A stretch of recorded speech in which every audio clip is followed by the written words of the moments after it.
Hallelujah. Praise the Lord. Praise the Lord. I welcome you all in the name of Lord Jesus Christ. प्रभू येशू ख्रिस्ता मौल्यवान नावात मी आपल्या सर्वांचं स्वागत करत आहे. आज सकाळच्या सभेला आपण देवाची स्तुती करूया, त्याचं नाव उचलणार आहोत. त्याने सुंदरसा दिवस आपल्याला दाखवला, त्यासाठी आपण प्रभूचे आभार मानणार आहोत. स्तोत्र करता म्हणतो की हे माझ्या जीवा परमेश्वराचा धन्यवाद कर. हे माझ्या सर्व अंतर्यामा त्याच्या पवित्र आत्म्याचा धन्यवाद कर, त्याच्या पवित्र नामाचा धन्यवाद कर. हे माझ्या जीवा परमेश्वराचा धन्यवाद कर, त्याचे सर्व उपकार विसरू नकोस. येस लॉर्ड, आम्ही आज तुझा धन्यवाद करतो प्रभू येशू. तुझ्या सर्व उपकारांची आम्ही आठवण करतो प्रभू येशू. आम्हाला तुझ्या सर्व आशीर्वादांची जाणीव आहे आमच्या राजा. Hallelujah, hallelujah. स्तुती, धन्यवाद येशू. तुझे आभार मानतो येशू. Yes Lord.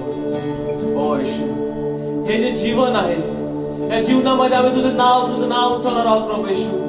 आम्ही तुझी स्तुती करत राहणार आहोत प्रभू येशू. कुठलंही संकट आलं, कुठलंही वादळ आलं तरी आम्हाला खात्री आहे की तू आम्हाला त्यातून बाहेर नेतोस प्रभू येशू. आणि प्रभू येशू, आमची खात्री आहे की आमचा यहोवा राफा जो आमच्या बरोबर असतो, जो आमचा मेंढपाळ आहे, तो आम्हाला सांभाळतोस. म्हणून तुझे आभार मानतो प्रभू येशू. तुझी स्तुती करतो येशू. Hallelujah, hallelujah, hallelujah. स्तुती, धन्यवाद प्रभू येशू. धन्यवाद आमच्या राजा. या सुंदरच्या जीवनासाठी आम्ही तुझे आभार मानतो प्रभू येशू. आणि आज आम्ही हेच म्हणतो की या जीवनामध्ये प्रभू येशू आम्ही तुझी स्तुती करत आहोत प्रभू Yeshu. Yes lord. Hallelujah, hallelujah. Yes lord, yes Lord.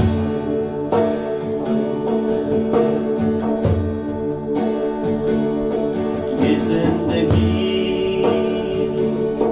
तेरी महिमा गाती रहे अब सदा. ये जिंदगी तेरी महिमा, हो येशू, जीवन गाती रहे अब सदा. ये जिंदगी तेरी महिमा, तेरी महिमा गाती रहे अब सदा. ये जिंदगी तेरी महिमा. ये जिंदगी यस लॉर्ड, तेरी महिमा गाती रहे अब सदा. Yes, Lord. गाती रहे अब सदा. जब तक जीऊं तेरी महिमा करता रहूं ऐ खुदा. जब तक जीऊं तेरी महिमा करता रहूं ऐ खुदा. ये जिंदगी तेरी महिमा गाती रहे अब सदा.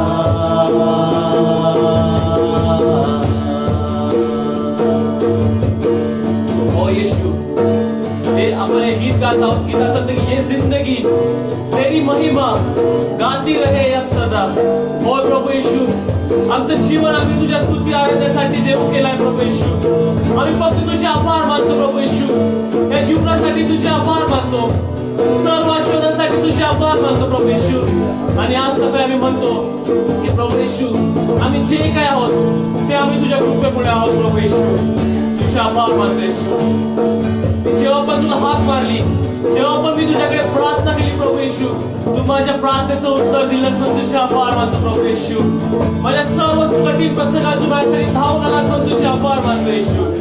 हालेलुया. जब भी पुकारा मैंने तुझे, मेरी हर दुआ को तूने है सुना. हर एक कदम पर साथ रहा, पास तुझको महसूस किया.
है थामा हाथ तेरा, बंद राह जैसे फिर से खुल गई, तुमने है छुआ तूने मुझे, नई सांस जैसे फिर से आ गई, जब से है थामा हाथ तेरा, बंद राह जैसे फिर से खुल गई, तू ही प्रभु मेरे यीशु, तेरे सिवा ना होगा कोई, तू ही प्रभु मेरे यीशु, तेरे सिवा ना होगा कोई, अब हो सना तेरी खुदा, yes Lord, इस जिंदगी को तुझको दिया, अब हो सना तेरी खुदा, इस जिंदगी को तुझको दिया, अब हो सना तेरी खुदा, इस जिंदगी को तुझको दिया, अब हो सना तेरी खुदा, इस जिंदगी को तुझको दिया, ये जिंदगी तेरी महिमा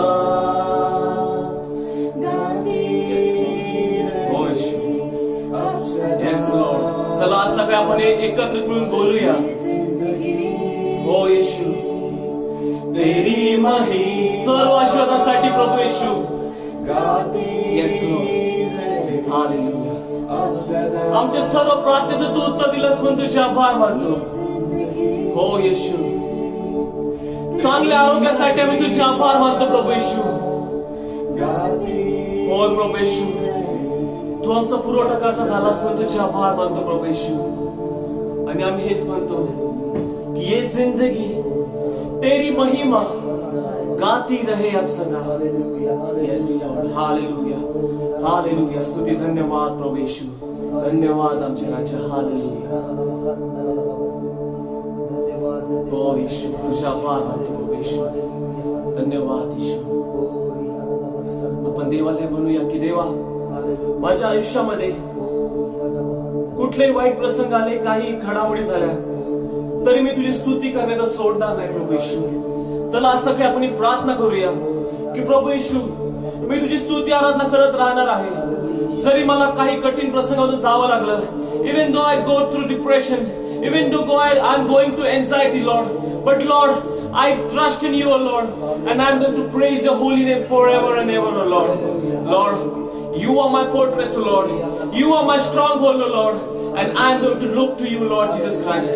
प्रभू येशू ख्रिस्ता, तू माझा भक्कम दुर्ग आहे, तू माझा देव आहे प्रभू येशू, आणि मी माझं लक्ष तुझ्याकडे लावणार आहे. आणि जरी कुठलाही कठीण प्रसंग माझ्या जीवनामध्ये आलं, तरी मी तुझी स्तुती आणि तुझी आराधना करत राहणार आहे प्रभू येशू. हालेलुया. स्तुती धन्यवाद प्रभू येशू. धन्यवाद येशू. धन्यवाद प्रभू येशू. धन्यवाद आमच्या राजा. हालेलुया. हालेलुया. स्तुती धन्यवाद येशू. हालेलुया. Yes lord. हालेलुया. मी या संपूर्ण जीवनभर प्रभू येशू तुझी स्तुती आणि तुझी आराधना करणार आहे प्रभू येशू. अशी मी आज सकाळी प्रार्थना करतो येशू. हालेलुया.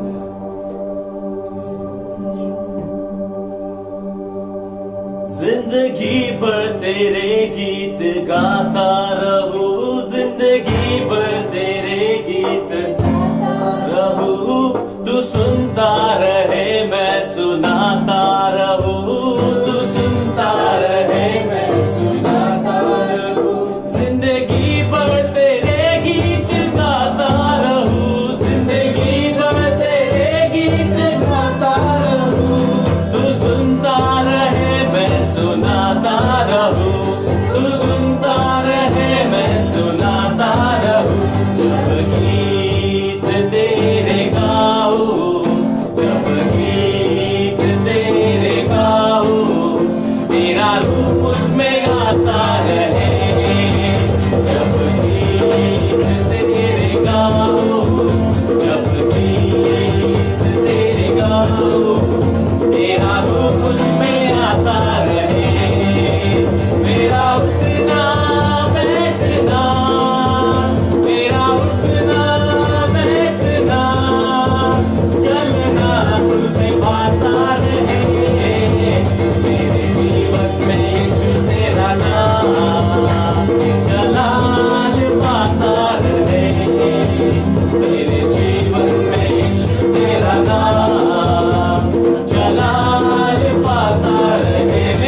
मैं भी कमाल बनूं, तू कामिल है मैं भी कमाल बनूं। दुनिया का नूर है यीशु, दुनिया का नूर है यीशु, मेरी राहें सजाता रहे। दुनिया का नूर है यीशु, मेरी राहें सजाता रहे।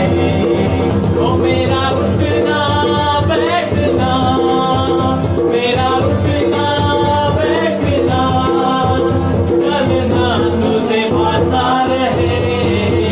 मेरे जीवन में यीशु तेरा नाम जलाल पाता रहे। मेरे जीवन में यीशु तेरा नाम जलाल पाता रहे। मेरी सोचों में तू, मेरे ख्वाबों में तू, मेरी सोचों में तू, मेरे ख्वाबों में तू, मेरे हर एक सवालों जवाबों में तू, मेरे हर एक सवालों जवाबों में तू, मेरी सोचों में तू, मेरे ख्वाबों में तू, मेरी सोचों में तू, मेरे ख्वाबों में तू, मेरे हर एक सवालों जवाबों में तू, मेरे हर एक सवालों जवाबों में तू। दुनिया का नूर है यीशु, दुनिया का नूर है यीशु, मेरी राहें सजाता रहे। दुनिया का नूर है यीशु, मेरी राहें सजाता रहे। मेरा उठना बैठना, मेरा उठना बैठना, चलना तुझे भाता रहे। मेरे जीवन में यीशु तेरा नाम जलाल पाता रहे। मेरे जीवन में यीशु तेरा नाम जलाल पाता रहे। मेरे जीवन में यीशु तेरा नाम जलाल पाता रहे। मेरे जीवन में यीशु तेरा नाम जलाल पाता रहे। जलाल पाता रहे, जलाल पाता रहे, जलाल पाता रहे, जलाल पाता रहे, जलाल पाता रहे। ओ यीशु, यस लॉर्ड, मेरे जीवन में यीशु तेरा नाम जलाल पाता रहे। हालेलुया, स्तुती, धन्यवाद प्रभू येशू, धन्यवाद माझ्या राजा। आज सकाळी आम्ही प्रार्थना केली येशूकडे, देवाकडे प्रार्थना केली की देवा माझ्या जीवनाद्वारे प्रभू येशू तुझं नाव उंचावलं, तुझं गौरव होऊन दे प्रभू येशू। अरे प्रभू येशू, आज सकाळी आम्ही जी प्रार्थना केली आहे की ये जिंदगी तेरी महिमा गाती रहे अब सदा। आजपासून पुढे प्रभू येशू आम्ही सैताने पाठवून कुठल्याही हत्याराचा विचार करणार नाही, कुठल्याही संकटाचा विचार करणार नाही। आम्ही कुठल्याही आमच्या जीवनामध्ये जर आम्ही आर्थिक परिस्थितीतून जात असलो, आम्ही जर आजारी असलो प्रभू येशू, आम्ही त्या विचारांनी आमचं मन त्रस्त करणार नाही प्रभू येशू। तर प्रभू येशू, आज आम्ही प्रार्थना करतो की आमच्या जीवनामध्ये फक्त तुझे आभार आहे, तुझी स्तुती करणार आहोत प्रभू येशू। कारण की आम्हाला माहित आहे की तुझ्या स्तुती आराधनेमध्ये जे सामर्थ्य आहे प्रभू येशू, त्याद्वारे प्रभू येशू तू आमच्या प्रत्येकाला आशीर्वादित करतोस प्रभू येशू। आम्हाला माहित आहे प्रभू येशू की जे सामर्थ्य तुझ्या स्तुती आराधनेमध्ये आहे प्रभू येशू, त्याद्वारे प्रभू येशू सर्व बंधन तुटून जातात प्रभू येशू। आणि प्रभू येशू आमचं जीवन एक स्थिर होतं प्रभू येशू, आमच्या जीवनात तू दिशा देतो प्रभू येशू। आणि प्रभू येशू आमच्या मनात तू शांती देतोस, म्हणून तुझे आभार मानतो प्रभू येशू।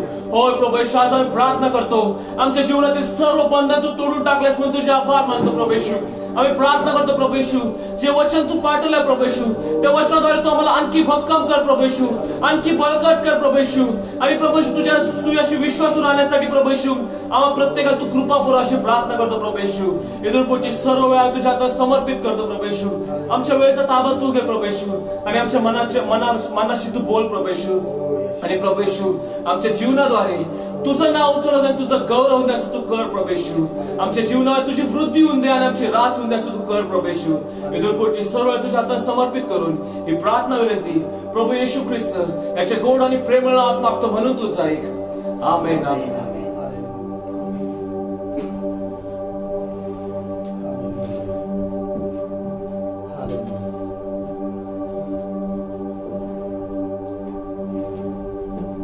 हालेलुया. आज सकाळी आपल्या सगळ्यांचं प्रभू येशू ख्रिस्ताच्या मौल्यवान नावात स्वागत आहे. जेथे कुठे आपण आहात देवाचं वचन आपण ऐकत आहात आणि माझी खात्री आहे की देवाचं वचन आमच्या जीवनाला स्थिर करतं. देवाचं वचन आम्हाला बळ देतं, आम्हाला उभं राहण्याकरता मदत करतं, आम्हाला जीवनामध्ये पुढे जाण्याकरता देवाचं वचन आम्हाला मार्ग दाखवतं. माझी खात्री आहे की या सर्व दिवसामध्ये देवाच्या कृपेचा देवाच्या चांगुलपणाचा अनुभव आपण सर्वजण घेत आहात. आणि निश्चितच ज्या वेळेला आपण प्रार्थना करतो वचनाच्या द्वारे देवाकडे आपण पाहतो, आपलं जीवन आपण देवाच्या हातामध्ये येतो, यावेळेला परमेश्वर देव आमचं जीवन आशीर्वादित आणि आशीर्वादित केल्याशिवाय राहत नाही.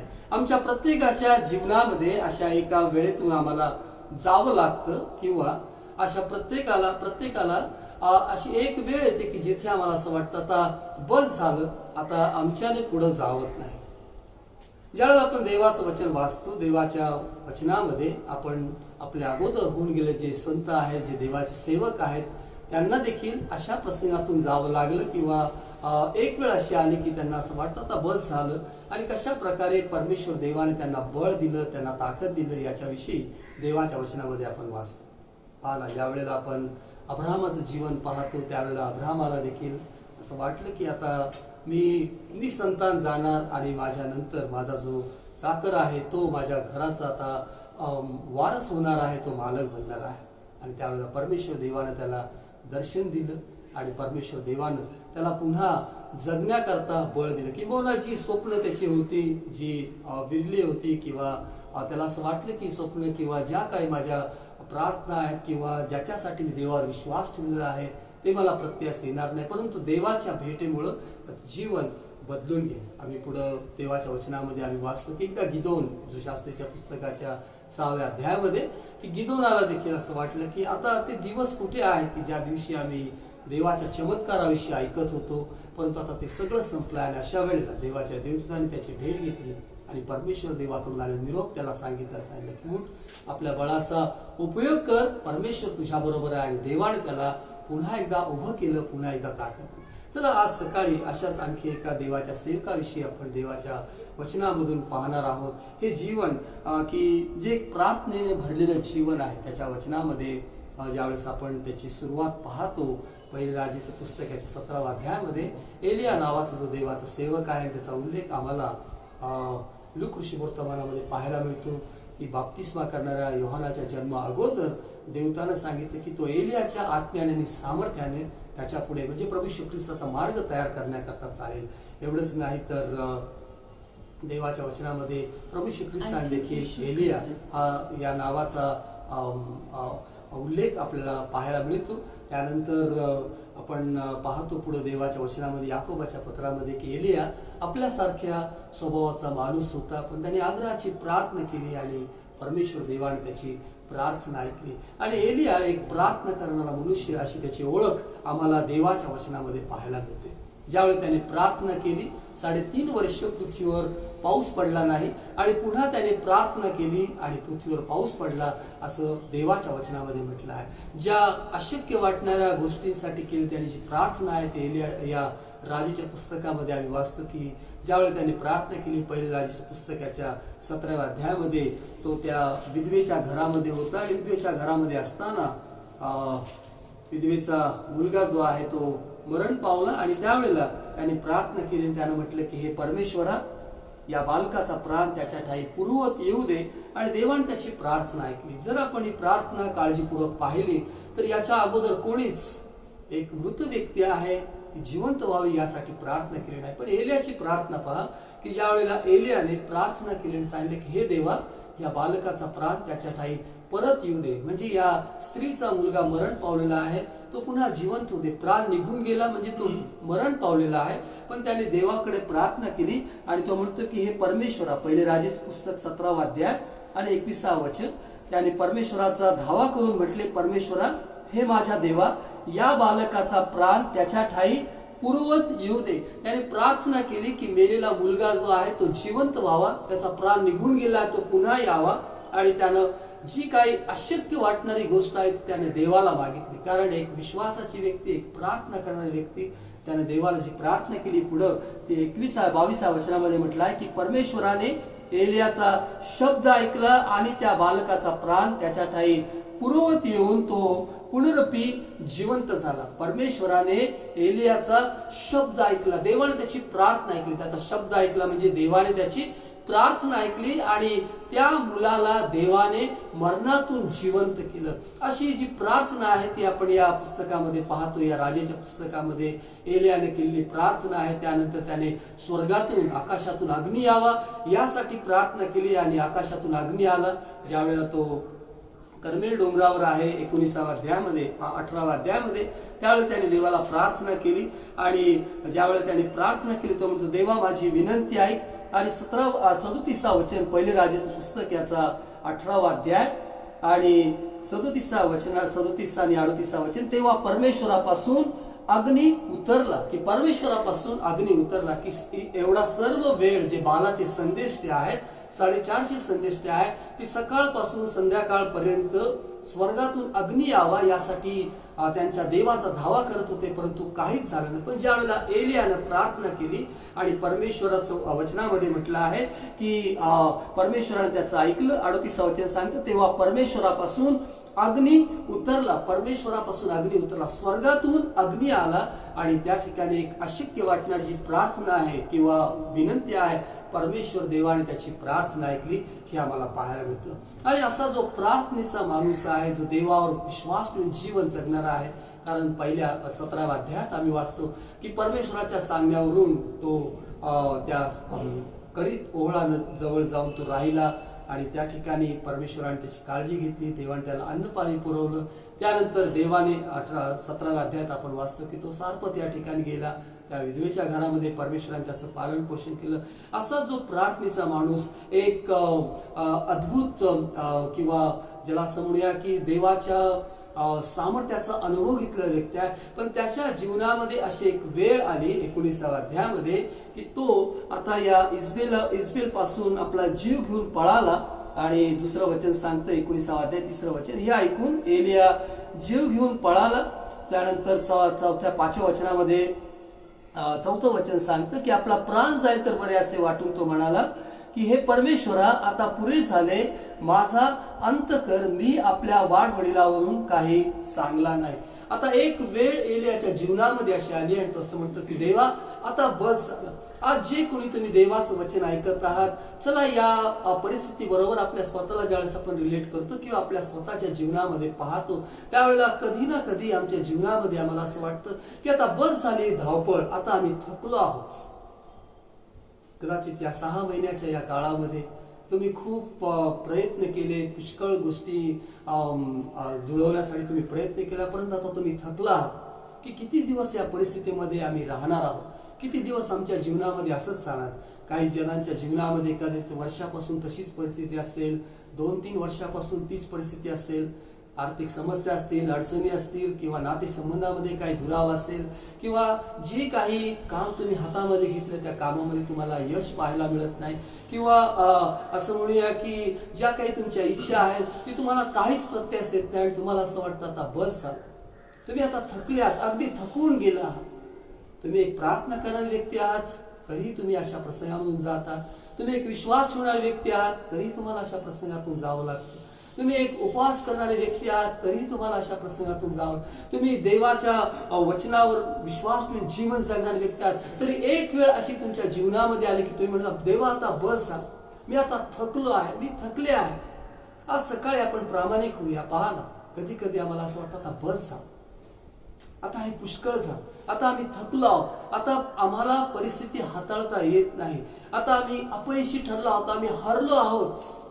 आणि हे खूप चांगलं आहे की हे देवाला कबूल करणं आणि सांगणं. ज्यावेळेस आम्ही म्हणतो ना की देवा आता मी थकलो आहे, त्याच वेळेस आम्ही देवाला म्हणतो देवा आता मी नाही तर जे काही माझ्या जीवनामध्ये करायचं आहे ते सगळं तू करणार आहेस. ज्यावेळेस आम्ही देवाला म्हणतो देवा आता बस झालं, थकलो आहोत, याचा अर्थ हा आहे की आम्ही देवाला म्हणतो देवा आता मला एक नवीन सुरुवात हवी आहे देवा. ज्यावेळेस आम्ही देवाला म्हणतो ना की देवा आता मी थकलो आहे, आता बस झालं देवा, त्यावेळेस आम्ही देवाला म्हणतो की देवा तुझं मूल म्हणून आता माझ्या जीवनामध्ये तू काहीतरी नवीन गोष्टी कर. आणि एक चांगली गोष्ट आपल्या प्रभू येशू ख्रिस्ताबद्दल आहे. या स्वर्गातल्या देवाविषयी एक चांगली गोष्ट आहे की आमची अंतःकरणातून जे काही शब्द आहेत ते शब्द देव ऐकतो, आमच्या प्रार्थना देव ऐकतो. तो आमच्या परिस्थितीमध्ये आम्हाला तसंच मरू देत नाही, तसंच पडून राहू देत नाही, तर तो आम्हाला त्या परिस्थितीतून बाहेर काढण्यासाठी आपला हात पुढे करतो आणि तो आम्हाला उभा करतो. आज सकाळी जेथे कुठे आपण देवाचं वचन ऐकत आहात, या वचनाच्या द्वारे या देवाच्या सेवकाच्या जीवनावर झाल्या ज्या काही गोष्टी आहेत कशा प्रकारे परमेश्वराने एका प्रार्थना करणाऱ्या मनुष्याला जे काही बळ दिलं, ताकद दिलं, याच्याद्वारे मला तुम्हाला उत्तेजन द्यायचं आहे की देव आज सकाळी तुमच्या जीवनाला नव्यानं स्पर्श करणार आहे.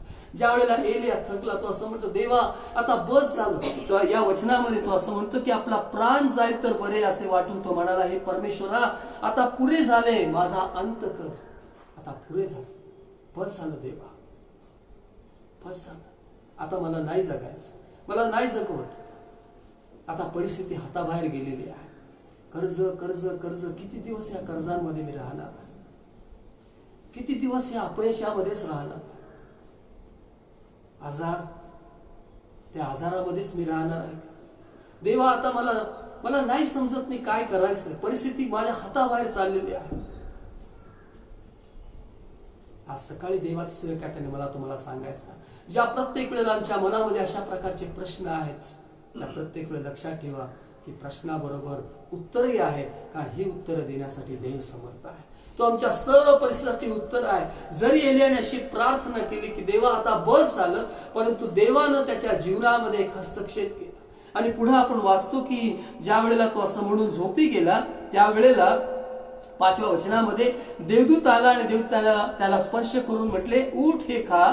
त्याला एक भाकर आणि एक पाण्याची सुरई त्याने पाहिली आणि ते खाल्ल्यानंतर पुन्हा तो झोपी गेला. पुन्हा दुसऱ्यांदा तसं झालं 7व्या वचनामध्ये. आणि 7व्या वचनामध्ये परमेश्वराचा देवदूत पुन्हा दुसऱ्यांदा त्याचकडे आला आणि त्याला स्पर्श करून म्हणाला उठ हे खा, कारण तुला भारी वाटेल असा प्रवास करायचा आहे. तुला भारी वाटेल, तुला आणखी पुढे जायचं आहे, तुला प्रवास करायचा आहे, हा तुझा शेवट नाही. आज सकाळी देवाचा सेवक त्याने मला तुम्हाला सांगायचं आहे की जरी तुमच्या परिस्थितीमुळे तुम्ही अगदी दबले गेला आहात, तुम्ही थकले आहात, तुम्हाला असं वाटतं की या परिस्थितीतून आम्ही आता बाहेर येऊ शकणार नाही, अनेक दिवसापासून, अनेक महिन्यापासून, अनेक वर्षापासून आहे त्याच ठिकाणी आम्ही खितपत पडलो आहोत. पण एक गोष्ट लक्षात ठेवा की ज्या वेळेला देव आमच्या जीवनामध्ये एक दैवी हस्तक्षेप करतो त्यावेळेला तो आम्हाला हे सांगत आहे की आम्हाला अजून जगायचं आहे, आम्हाला अजून प्रवास करायचा आहे. हा आमचा शेवट नाही, हा तुमचा शेवट नाही. तुमच्या परिस्थितीमध्ये तुमचा करून अंत होणार नाही, तुमचा अंत हा दुःखद नाही, तुमचा अंत हा क्लेशदायक नाही, तर देव तुमच्या जीवनासाठी एक नवीन गोष्ट करत आहे. या ठिकाणी परमेश्वर देवाने एलियाला त्याच्या देवदूताच्या द्वारे सांगितलं की उठ हे खा, कारण तुला भारी वाटेल असा प्रवास करायचा आहे, तुला आणखी पुढे जायचं आहे. तुम्हाला मला जे सर्वजण आपण देवाचे सेवक आहोत, देवाचे विश्वासधारे आहोत, देवाची लेकरं आहोत, देवाची मुलं आहोत, जे आपण प्रार्थना करणार आहोत, जरी एक वेळ आमच्या जीवनामध्ये आले आणि आता सगळं संपलं असं मला वाटत आहे, पण या देवाच्या वचनामध्ये म्हटलं आहे की तुला भारी वाटेल असा प्रवास करायचा आहे. तुझं काम अजून संपले नाही, तुझी सेवा अजून संपली नाही, तुझं जीवन संपले नाही, तुला पुढे जायचं आहे, कारण परमेश्वर तुला पुढे जाण्याकरता बळ देत आहे, ताकद देत आहे. हालेलुया. देव आज सकाळी आम्हाला बळ देण्याकरता आहे, तो आम्हाला शक्ती देण्याकरता आहे. आणि यशाच्या पुस्तकामध्ये हेच म्हटलं आहे की परमेश्वराची आशा धरून राहणारे नवी शक्ती संपादन करतील. जरी अनेक दिवस पर्यंत आहे त्या परिस्थितीमध्ये तुम्ही आहात तर एक गोष्ट लक्षात ठेवा की आज सकाळी देव तुम्हाला एक नवी ताकद देत आहे, एक नवीन बळ देत आहे, एक सामर्थ्य देत आहे, एक कृपा देत आहे.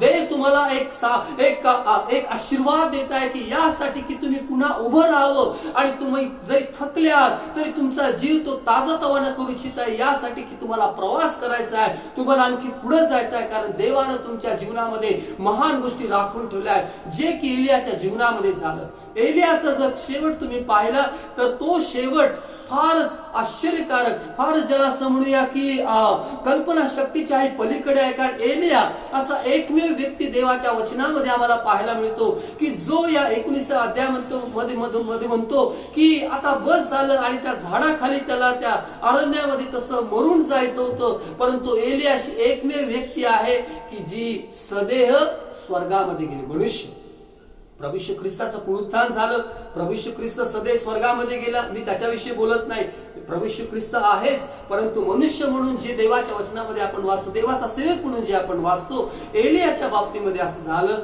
की एलियासाठी अग्निरथ आला. आणि दुसऱ्या राजाच्या पुस्तकाच्या दुसऱ्या अध्यायामध्ये आपण वाचतो की त्या अग्निरथामध्ये बसून एलिया वावटळीमधून त्या अग्निरथामध्ये बसून तो स्वर्गास गेला. देवाने त्याला स्वर्गामध्ये घेतलं. आमचा प्रवास संपलेला नाही, आम्हाला जीवन जगायचं आहे, आम्हाला पुढे जायचं आहे. अनेक अडखळण आहेत, निराशा आणणाऱ्या पुष्कळ गोष्टी आमच्या जीवनामध्ये आहेत. कदाचित आमच्या नातेसंबंधामध्ये असलेला दुरावा असेल, काही कौटुंबिक समस्या असतील, काही अडचणी असतील, काही नोकरीच्या ठिकाणी असलेल्या समस्या असतील, काही व्यवसायातल्या जे व्यावसायिक ज्या अडीअडचणी असतील, किंवा इतर आजार असतील, कोणतीही गोष्ट असेल की ज्याच्यामुळे आम्ही हताश झालो, निराश झालो, आम्हाला असं वाटतं की आम्ही असेच असणार. पण आज सकाळी देवाच्या वचनावर विश्वास ठेवा की आम्हाला अजून प्रवास करायचा आहे. आणि हा प्रवास आम्हाला एकट्याने करायचा नाही, तर देवाच्या वचनामध्ये म्हटलं आहे, मी तुझ्यावर असेन, मी तुला सोडून जाणार नाही, मी तुला टाकलं. हालेलुया. ज्यावेळेस आपण एकटं चालत आहोत त्यावेळेला निश्चित आपण थकून जाणार, पण ज्या वेळेला आपण प्रभू येशू ख्रिस्त जे देत आहे ते अन्न पाणी सेवन करणार आहोत. कारण देवदूताने एलियाला अन्न दिलं, पाणी दिलं, आणि आमच्यासाठी अन्न आणि पाणी काय आहे, तो प्रभू येशू ख्रिस्त जीवनाची भाकर आहे, प्रभू येशू ख्रिस्त जीवनी पाणी आहे. आणि ज्यावेळेस आम्ही अन्न पाणी सेवन करतो म्हणजे आम्ही प्रभू येशू ख्रिस्ताला आमच्या जीवनामध्ये घेत आहोत, प्रभू येशू ख्रिस्तावर विश्वास ठेवत आहोत. त्याचं वचन जे देवाच्या वचनामध्ये प्रभू येशू ख्रिस्ताने म्हटलं आहे, मनुष्य केवळ भाकरीत नाही तर परमेश्वराच्या मुखातून निघणाऱ्या प्रत्येक वचना वाचेल, तो जो स्वर्गातील भाकर आहे. हे अन्न ज्यावेळेस आम्ही सेवन करणार आहोत, ह्या वचनाच्या द्वारे ज्यावेळेस आम्ही जीवन जगणार आहोत, त्यावेळेस आमचा प्रवास हा निश्चितच सुखदायक असा होणार आहे. आणि आम्ही निश्चितच एक नवीन पळाने आम्ही चालणार आहोत, आम्ही पुढे जाणार आहोत. या देवाच्या सेवकाच्या जीवनाच्या द्वारे आज सकाळी मला तुम्हाला सांगायचं आहे, अनेक जणांना असं वाटतं की आम्ही आता बस झालो, पुरे झालं, देवा आता बस झालं. पण या वचनामध्ये आम्ही वाचतो की देवाने त्याला नवीन बळ दिलं, ताकद दिली, आणि पुढं 40 दिवस त्या अन्नाच्या बळावर, 40 दिवस अन्न पाणी सेवन केल्यानंतर त्या अन्नाच्या बळावर 40 दिवस आणि 40 रात्र चालत जाऊन तो देवाचा डोंगर होरेब या ठिकाणी पोहोचला. आणि मग परमेश्वर देव त्याच्यावर बोलत आहे की तू कशासाठी आला, आणि त्याने सांगितले की देवा मी आता एकटा उरलो आहे. वाचूया थोडस पुढे, पहिले राजाचं पुस्तक 19वा अध्याय, आणि या 19व्या अध्यायाच्या 14व्या वचनामध्ये की त्याने परमेश्वराची वाणी ऐकली, आणि पुढे तो असं म्हणतो की मीच काय तो एकटा उरलो आहे, आणि आता ते माझाही जीव घेऊ पाहत आहे. म्हणजे तो त्या इस्रायल लोकांबद्दल बोलत आहे की इस्रायल लोकांनी तुझा करार पाळण्याचे सोडले, तुझ्या वेद्या मोडून टाकल्या, तुझे संदेश तलवारीने वधले, आणि मीच काय तो एकटा उरलो आहे. हे जे काय एकाकीपण आहे, हे एकाकीपणाची जाणीव एलियाला होत आहे की मी एकटा आहे. कदाचित तुमच्या घरामध्ये तुम्ही एकमेव व्यक्ती आहात की जे देवाच्या वचनावर विश्वास ठेवून जीवन जगत आहे. कदाचित तुमच्या घरामध्ये तुम्ही एकच तारण पावलेली व्यक्ती आहात. तुम्हाला असं वाटतं की मी एकटच आहे. एलियाने हेच म्हटलं, देवा मी आता एकटा उरलो आहे. पण असं एकटंपण वाटणार जो काय एलिया आहे, त्याचं एकटंपण किंवा एकाकीपण परमेश्वराने दूर केलं. देवाने त्याला सांगितलं की तू एकटा नाही, तर पुष्कळ आहेत, असे पुष्कळ लोक आहेत की ज्यांनी बालाची जी काही मूर्ती आहे या मूर्ती पुढे त्यांनी गुडघे टेकले नाही, त्याचे चुंबन घेतले नाही, आणि त्यांना देखील मी वाचणार. म्हणजे दुसऱ्या शब्दामध्ये मला हे सांगायचं आहे की ज्या वेळेला एलियाला ते एकटेपण जाणवतं, परमेश्वर देवाच्या सानिध्यामध्ये आल्यानंतर परमेश्वराने त्याला त्याचं एकाकीपण दूर केलं, त्याच्या मनातली निराशा देवाने दूर केलं, त्याचा हताशपण देवाने काढून टाकलं. जे सर्व मरणाचे विचार आहेत किंवा जगण्यातली त्याची इच्छा जी निघून गेलेल्या आहेत, देवाने या सर्व गोष्टी त्याच्या मनातून काढून टाकल्या, आणि त्याला जगण्याकरता देवाने एक बळ आणि एक ताकद दिली. आज सकाळी जेथे कुठे आपण देवाचं वचन ऐकत आहात, मला तुम्हाला हे सांगायचं आहे, विश्वासदारांनो, परिस्थिती किती कठीण असली तरीही लक्षात ठेवा की देव तुमच्या बरोबर आहे. तुम्हाला अजून प्रवास करायचा आहे, तुम्हाला पुढे जायचं आहे आणि पुढे जाण्याकरता परमेश्वर देव तुम्हाला बळ देणार आहे, तो तुम्हाला ताकद देणार आहे, तो तुम्हाला उभं करणार आहे. या पुढच्या वचनामध्ये आम्ही वाचतो की परमेश्वर देवानं एलियाची सेवा आणखी त्याची सेवा आशीर्वादित केली आणि त्याला सांगितलं की त्याला जी सेवा दिलेली आहे 17व्या वचनामध्ये की हजाएलाला अभिषेक करायला परमेश्वर देवाने त्याला सांगितलं 15व्या वचनामध्ये की तू दिमिश्काच्या रानाकडे परत जा, हजाएलास अभिषेक करून आरामावर राजाने, त्यानंतर निमशीचा पुत्र येहू यास अभिषेक करून इस्रायलावर राजाने आणि आबेल माहोला येथील शापाटाचा पुत्र अलिशा यास अभिषेक करून तुझ्या जागी संदेष्टाने. देवानं या 3 अभिषेक करण्याच्या ज्या सेवा आहेत एलियाला दिल्या. त्याने सांगितलं की आरामावर राजा नेमायचा आहे, इस्रायलावर राजा नेमायचा आहे आणि तुझ्या जागी अलिशाला संदेष्टा नेमायचा आहे. देवानं आमच्यासाठी चांगली सेवा राखून ठेवली आहे. देवानं आमच्यासाठी महान गोष्टी राखून ठेवल्या आहे आणि त्या प्रत्यास येण्याच्या अगोदरच जर आपल्याला असं वाटतं की आता बस झालेलं आहे, तर आज सकाळी देवाचं वचन ऐका की परमेश्वर तुम्हाला आहे त्या परिस्थितीमध्ये मरू देणार नाही. देवानं तुमच्यासाठी एक चांगलं भविष्य ठेवलेलं आहे, कारण त्याच्या वचनामध्ये म्हटलं आहे की तुमच्यासाठी असलेल्या माझ्या योजना आणि माझे जे संकल्प आहेत ते तुमच्या हिताचे आहेत, तुमच्या अनिष्टाचे नाहीत, ते तुमच्या चांगल्यासाठीच आहेत. का आपल्याला असं वाटतं की आता बस झालं, का आपण थकून गेलो आहोत, का आपल्याला असं वाटतं की आता माझ्या जीवनामध्ये मला चांगले दिवस पाहायलाच मिळणार नाही. या देवाच्या वचनामध्ये पहा की ज्या प्रत्येक वेळेला त्याचे सेवक हरले आहेत, त्याचे सेवक पडले आहेत, त्याचे सेवक निराश आणि हताश झाले आहेत, अशा प्रत्येक वेळेला देवानं त्यांना एक नवीन बळ दिलं, देवाने त्यांना पुन्हा उभं केलं, देवाने त्यांना जगण्याकरता एक ताकद दिली. आज तेच कार्य देव तुमच्या जीवनामध्ये करण्यासाठी समर्थ आहे, कारण तुम्ही देवाची लोक आहात, तुम्ही देवाची मुलं आहात, तुम्ही देवाची पुत्र, देवाच्या कन्या आहात, तुम्ही परमेश्वरावर विश्वास ठेवून जीवन जगणारे व्यक्ती आहात, तुम्ही एक प्रार्थना करणारे व्यक्ती आहात. जीवनामध्ये चढ उतार असले तरीही तुम्ही कधीच अन्य देवापुढे तुमचे गुडघे टेकले नाही, तुम्ही माथा टेकवलं नाही, तुम्ही अन्य देवापुढे आपले हात पसरले नाही. तुमचं जीवन किती कठीण असलं तरीही तुम्ही ईश्वरावर विश्वास ठेवून तुम्ही जीवन जगत आहात. तर आज सकाळी देवाचा सेवक आहे, त्यांनी मला तुम्हाला हे सांगू द्या की देव तुमचं जीवन पुन्हा नव्यानं सुरुवात करू इच्छित आहे. देव तुमच्या जीवनाची बांधणी करू इच्छित आहे. देव तुम्हाला पुन्हा उभा करू इच्छित आहे. जरी तुम्हाला असं वाटत आहे की हा प्रवास आता मला पुढे जावत नाही, आता मला थांबावंच वाटतं, तरीही तुम्हाला प्रवास करण्याकरता देव बळ देणार आहे, कारण तुम्ही देवाची लोक आहात, तुम्ही देवाची पुत्र, देवाची कन्या तुम्ही आहात. देवाचा हात तुमच्या जीवनावर आहे. एलिया एक प्रार्थना करणारा व्यक्ती, अशक्य गोष्टीसाठी त्यानं प्रार्थना केल्या. तो जो मुलगा त्या विधवेचा मरण पावला होता, तो मुलगा जिवंत व्हावा म्हणून त्यानं प्रार्थना केली. त्यानं स्वर्गातून अग्नी उतरण्यावा म्हणून प्रार्थना केली. देवानं त्याने पाऊस पडावा म्हणून प्रार्थना केली. सर्व प्रार्थना देवाने त्याच्या ऐकल्या, परंतु तरी एक वेळ त्याच्या जीवनामध्ये त्या हताश आणि निराशेतून त्याला जावं लागलं. पण महत्वाचं हे आहे की विश्वासानं जरी आज सकाळी तुमची पूर्वीची प्रार्थना जीवन तुम्ही पाहिलं असेल की तुम्ही अनेक वेळेला देवाच्या चांगलपणाचा अनुभव घेतला, तुम्ही प्रार्थना केली आणि तुमच्या प्रार्थनेचे उत्तर तुम्हाला मिळाले, परंतु आज तुम्हाला कुठेतरी असं वाटत आहे की देव माझं का ऐकत नाही, माझी प्रार्थना का ऐकली जात नाही, मला का उत्तर मिळत नाही. लक्षात ठेवा की देवाला त्याच्या सेवकाचा विसर पडत नाही. त्याच्या वचनामध्ये म्हटलं आहे, हे सेवक, हे याकोबा, इस्रायला, माझ्या सेवका, मला तुझा विसर पडायचा नाही. देव त्याच्या लोकांना विसरणार, देव तुम्हाला विसरणार नाही. माझ्या भावांनो, माझ्या बहिणींनो, आज सकाळी मला तुम्हाला हे सांगायचं आहे की देवाला तुमचा विसर पडलेला नाही. एलियाने जरी प्रार्थना केली झाले, देवा आता बस झालं, पण मी देवाचे आभार मानतो अशा अनुत्तरित प्रार्थनेसाठी की ज्या प्रार्थनेची उत्तर आम्हाला मिळालेली नाहीत, कारण देवानं त्याच्यापेक्षा चांगल्या गोष्टी आमच्यासाठी राखून दिल्या. काही वेळेला आम्हाला असं वाटतं की देवाने ही माझी प्रार्थना का नाही ऐकली, हे झालं असतं तर किती बरं झालं असतं, परंतु आमच्यापेक्षा देवाला आमच्या जीवनातल्या चांगल्या गोष्टी समजतात. एलियाने जरी प्रार्थना केली, देवा बस झालं, माझा अंत कर, माझा शेवट करून टाक, पण देवाला माहित आहे की प्रार्थना जी आहे ही हताशतेतून आलेली प्रार्थना आहे, निराशेतून आलेली प्रार्थना आहे, आणि देवाने ती प्रार्थना मान्य केली नाही. कारण देवानं त्याला त्या ठिकाणी मरण द्यायचं नव्हतं, तर देवाची योजना होती की त्याला सदैव स्वर्गामध्ये घेऊन जायचं. ज्यावेळेस आपण दुसऱ्या राजाच्या पुस्तकाच्या या 2ऱ्या अध्यायामध्ये वाचतो, त्यावेळेला पाहायला मिळतं की कशा प्रकारे एलिया त्या अग्निरथामध्ये बसून स्वर्गामध्ये घेतला.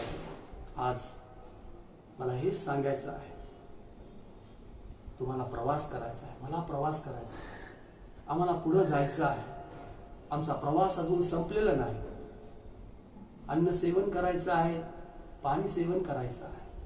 प्रभू येशू ख्रिस्ताचं वचन, प्रभू येशू ख्रिस्ताची प्रार्थना, प्रभू येशू ख्रिस्ताला आमच्या जीवनामध्ये प्रथम स्थान देऊ. आम्हाला त्याच्याबरोबर चालत राहायचं आहे, कारण देवाने एक चांगलं भविष्य आमच्या सर्वांसाठी राखून ठेवलेलं आहे. आमचा शेवट हा दुःखद होणार नाही, आमचा अंत हा दुःखद असणार नाही. आम्ही आहे त्या परिस्थितीमध्येच आमचा शेवट असणार नाही. जरी आज कर्ज असेल तरी लक्षात ठेवा की तो आमचा यावे येरे आम्हाला पुरवठा करणारा परमेश्वर आहे. तो आमच्यासाठी नवीन द्वार उघडण्याकरता समर्थ आहे. जरी आज आजार असेल तरी लक्षात ठेवा की आमचा यावे राफा आम्हाला रोगमुक्त करणारा परमेश्वर आहे. तो आम्हाला चांगलं आरोग्य देण्याकरता समर्थ आहे. जरी आज आमचं मन अस्वस्थ झालं असेल, घरामध्ये सर्व अशांती असेल, तरी लक्षात ठेवा की तो आमचा यावे शालोम आहे. तो आम्हाला शांती देणारा परमेश्वर आहे. जरी आम्ही प्रत्येक क्षेत्रामध्ये आम्ही हरलो आहोत तरी लक्षात ठेवा की तो आमचा यावे निस्सी आहे. तो आम्हाला जय देणारा परमेश्वर आहे. जरी आमच्या जीवनामध्ये आम्ही पुष्कळ अपयशाच्या पाठीमागे अपयश पाहत आहोत तरी लक्षात ठेवा की तो सर्व समर्थ आहे. आणि तो असं म्हणत आहे की मला अवघड असं काही आहे काय? आपण त्या देवाची लेकर आहोत, आपण प्रभू येशू ख्रिस्ताची लेकर आहोत, आपण त्याचे पुत्र आणि त्याचे कन्या आहोत. आणि ज्या वेळेस आपल्याला हे समजलं आहे, माझी खात्री आहे की देव आमचा जीवन प्रवास अधिक आशीर्वादित आणि आशीर्वादित केल्याशिवाय दैवाप करू. या सर्व दिवसामध्ये त्याची कृपाच, त्याच्या कृपेचा एक नवीन अनुभव तो तुम्हाला तुमच्या जीवनामध्ये हो. जरी तुम्ही थांबला आहात, जरी तुम्हाला असं वाटतं आता पुढे जावत नाही, तरी आज जेथे कुठे तुम्ही आहात माझ्या बरोबर प्रार्थना करा. आणि माझी खात्री आहे की आमची प्रार्थना ही स्वर्गापर्यंत पोहोचते. ज्या प्रत्येक वेळेला आम्ही या पृथ्वीवरून प्रार्थना करतो, प्रार्थना अशी एकच गोष्ट आहे की जी स्वर्गाला प्रवेश करणारी आहे, जी देवाच्या सिंहासनापर्यंत पोहोचणारी आहे आणि ज्याच्यामुळे देव आमच्या जीवनामध्ये अद्भुत गोष्टी करतो. चला यावेळेस आपण जेथे कुठे आहोत आपण आपले डोळे बंद करूया, प्रार्थना करूया.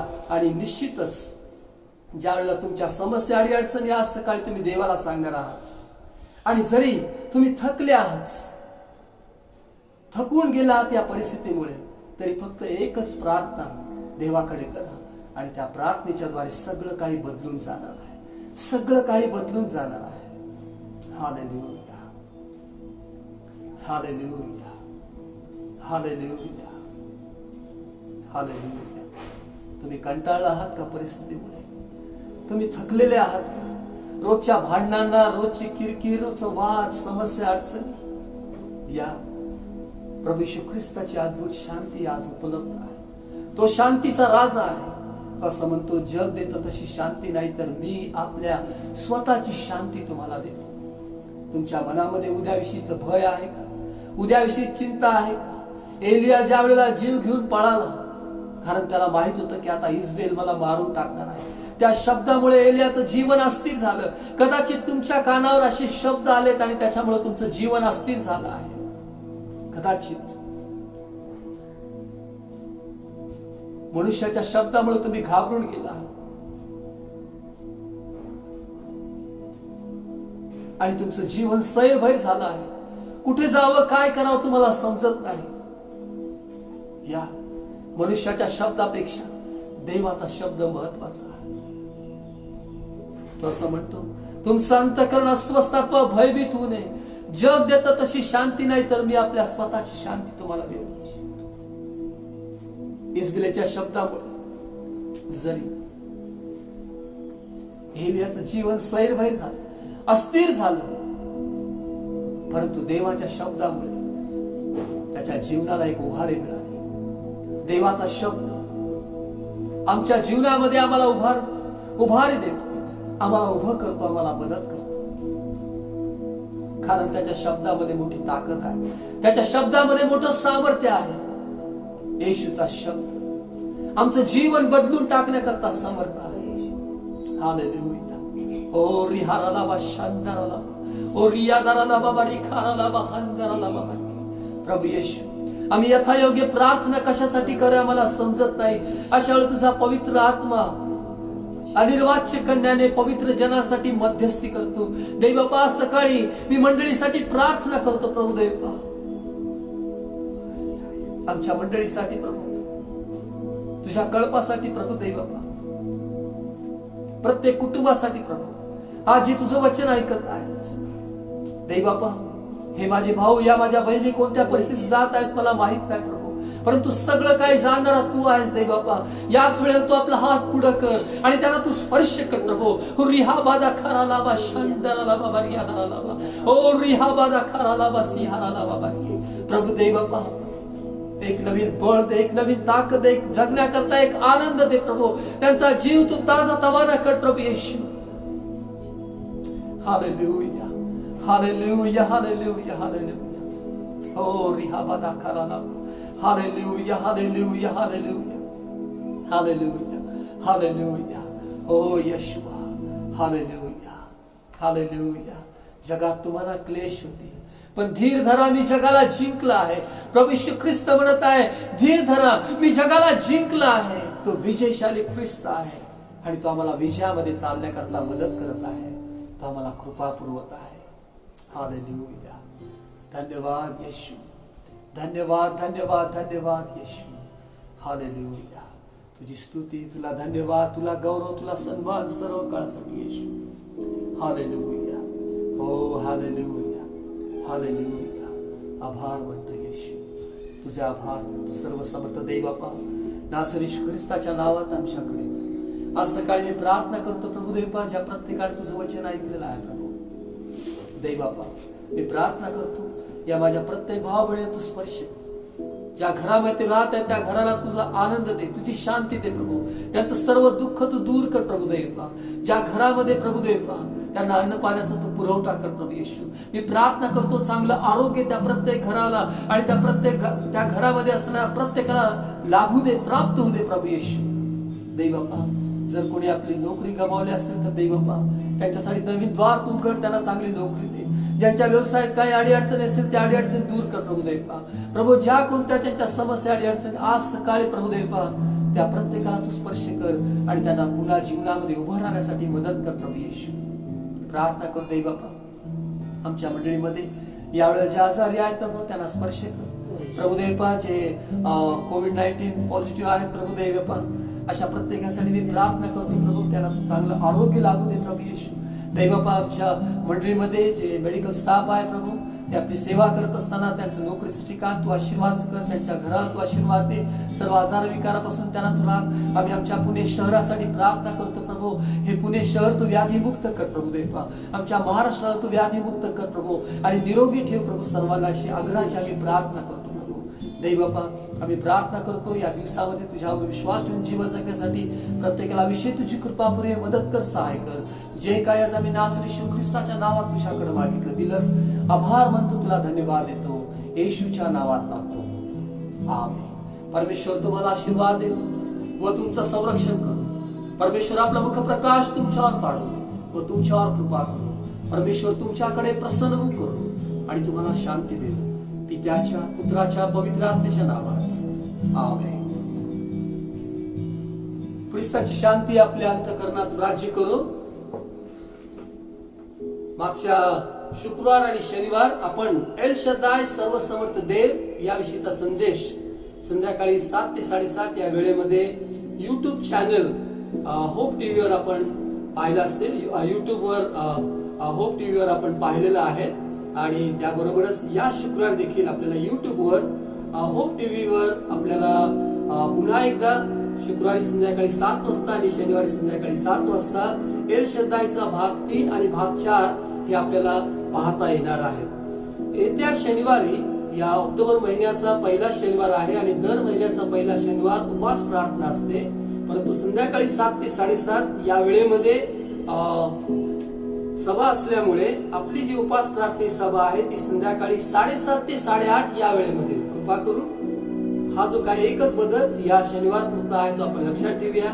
उपास प्रार्थना जी आहे ती 7च्या ऐवजी 7:30 ते 8:30 या वेळेमध्ये होईल आणि संध्याकाळी 7 ते 7:30 वाजेपर्यंत आपल्याला जीजस इंडिया टीव्हीवर किंवा आपल्याला होप टीव्ही युट्यूबवर आपल्याला एल शद्दायचा भाग 4 आपल्याला पाहता येईल. माझी खात्री आहे की देवबाप या संदेशाच्या द्वारे, त्याच्या वचनाच्या द्वारे आपलं जीवन आशीर्वादित केल्याशिवाय राहणार नाही. देवबाप आपणास आशीर्वादित.